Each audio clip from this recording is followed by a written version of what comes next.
Assalamualaikum warahmatullahi wabarakatuh. Berjumpa kembali di channel Cendekia Muslim. Teman-teman sekalian, kalau teman-teman sekalian masih ingat ya, beberapa hari yang lalu aku membuat satu konten tentang penangkapan tersangka kasus pencabulan santriwati di salah satu pondok pesantren di daerah Jombang ya.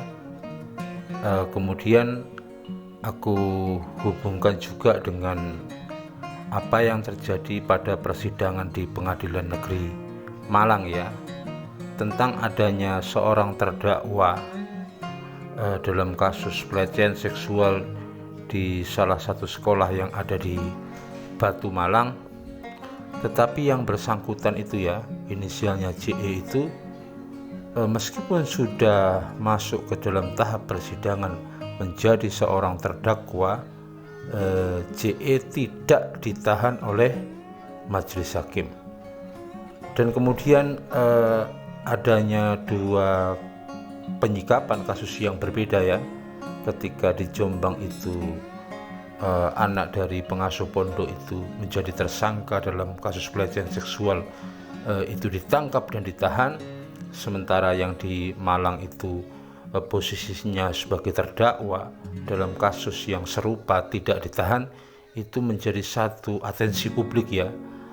Semua publik bersuara ya, hampir di seluruh pelosok negeri ini dari berbagai kalangan, dan yang paling keras itu tentu dari Komnas Perlindungan Anak, dalam hal ini diwakili oleh Bapak Aris Merdeka Sirait.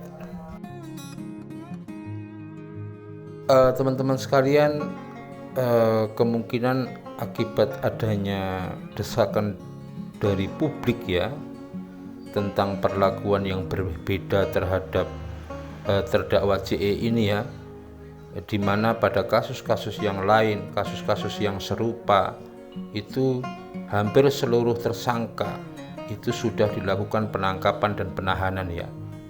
Intinya dilakukan penahanan. Tetapi pada kasus JE ini, meskipun masuk pada tahap persidangan, ternyata tidak dilakukan penahanan oleh majelis hakim. Dan hari ini ada sebuah berita yang masih hangat ya, dari kompas.com, menyebutkan bahwa tim jaksa dari Kejaksaan Negeri Kota Batu dan Kejaksaan Tinggi Jatim menjemput paksa JE, tersangka atau terdakwa kasus kekerasan seksual siswi sekolah Selamat Pagi di Kota Batu ya. Penjemputan yang dilakukan oleh tim kejaksaan ini di kawasan Citraland ya, sebuah perumahan elit di wilayah kota Surabaya bagian barat. Usai penjemputan tersebut atau penangkapan tersebut, JE langsung ditahan di lapas Lowokwaru.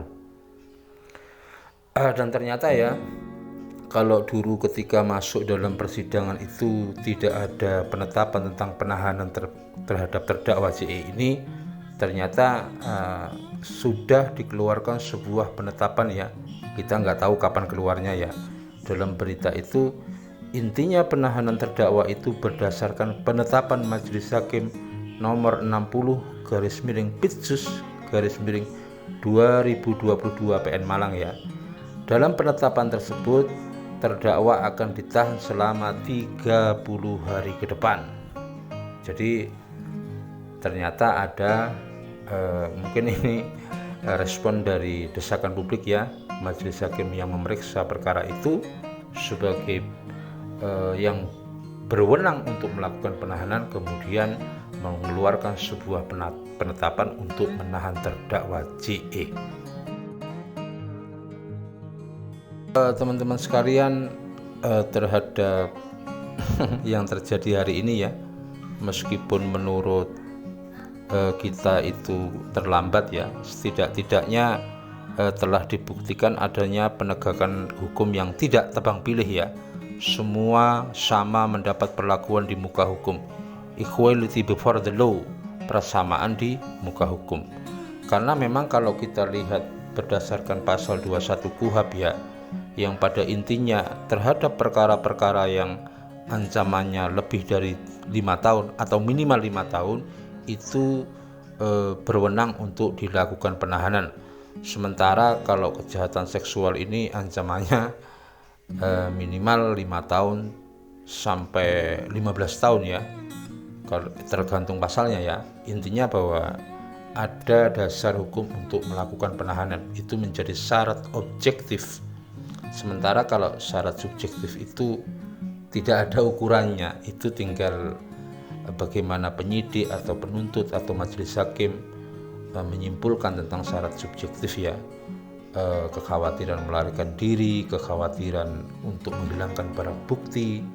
Tetapi kalau syarat objektif itu terkait dengan ancaman kepada para pelaku tindak pidana begitu.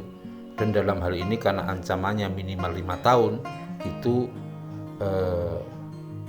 penyidik kalau di tingkat penyidikan, kalau di tingkat penuntutan itu penuntut, kalau sudah sidang itu menjadi kewenangan dari majelis hakim untuk menahannya.